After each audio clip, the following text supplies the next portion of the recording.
Okay, basically this is going to be a short tutorial on how to spend a lot of time doing some things that are completely unproductive in Inkscape but seem quite fun. These patterns that I did here are all using the same technique. This was done in one night.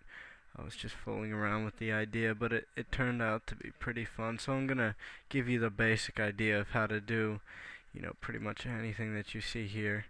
It all comes down to just doing one simple thing. Okay, so I'm going to start by creating a swirl or a hook or something along those lines. Doesn't matter much. I just really need to create one of these. And what I like to, when I do this, I like to go and create the curves as I'm creating points, because I found that some people like to uh,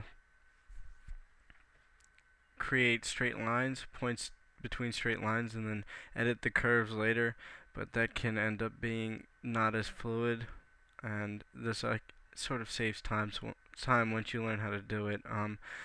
I can press shift here to corner it, um, and basically I'm just dragging out, trying to get a nice hook here. I'm just gonna corner it off right there. Now I can edit this a little bit, obviously, since I don't want it to cross like it was doing. Couple minor modifications just to make it work. Guess I'll have to fix this one a bit too, right here. Want to make it seem pretty even around. And that'll be good enough for now. Now what I'm gonna do is I'm gonna duplicate this, and I will add it onto itself, but as a smaller version, kind of like working with the fractal pattern.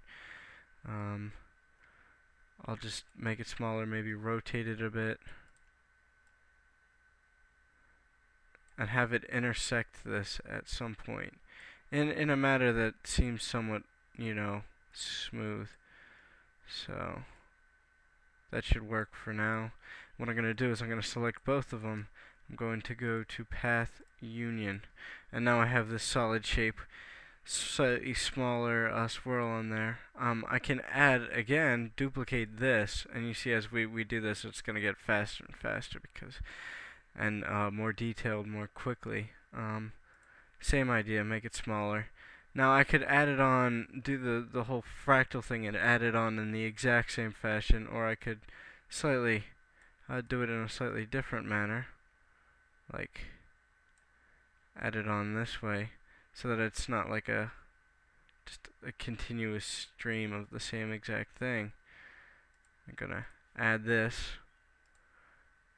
Basically, you can keep doing this until you get something that you get to a point where you feel like you're almost where you want to be. Um, Now I don't want it crossing too much. You know what I could do? I'm gonna rotate this 90 degrees and add this on right here without actually changing the size at all. That might look cool, actually. Once again, shift, click on the other one, Path Union. Basically, when you do that, you have this cool looking pattern here. And now the easiest thing to do, you don't always have to do this. Like if you were going to make, say, a vector type brush in the GIMP, it might not be a good idea to do this last step, but this does make it look sort of cool. So first thing I'm going to do, this is a different step than what I was just talking about, is I'm going to fill it in so that maybe take off the fill, make it look a little bit sharper. I'm going to take this, I'm going to press ctrl+D again, which is duplicate, and I will flip the object right here. Okay, and now that looks cool, but I'm going to make this look kind of, you can at this point just pretty much whatever you feel like doing. I like to hold control and then drag it over so that I have a nice, I don't know, emblem type thing going on here. You can group it or do path union. Again, if you do group, then it'll leave some room for modification later on. So basically, take this any type. The style will change depending on the type of swirl or hook you start with. So if we go back to this um, image right here, if you look at this one was done in like a very sharp gothic-like hook thing. The top one basically was the first one that I did. I did some simplification so that it has a nice swirl look to it. But as you can see, they're separate ones. Kind of looks cool in combination. This was something completely different. A lot longer of an object. And this is when I didn't quite pull them apart the same way. So that's good fun. I hope you have fun doing these. You're probably not going to find much use in them. And if you do, then feel free to share, because I thought this was a completely useless technique, but it just looks cool, and it's fun to do. I haven't quite managed to work it into something productively or well yet so that it fits.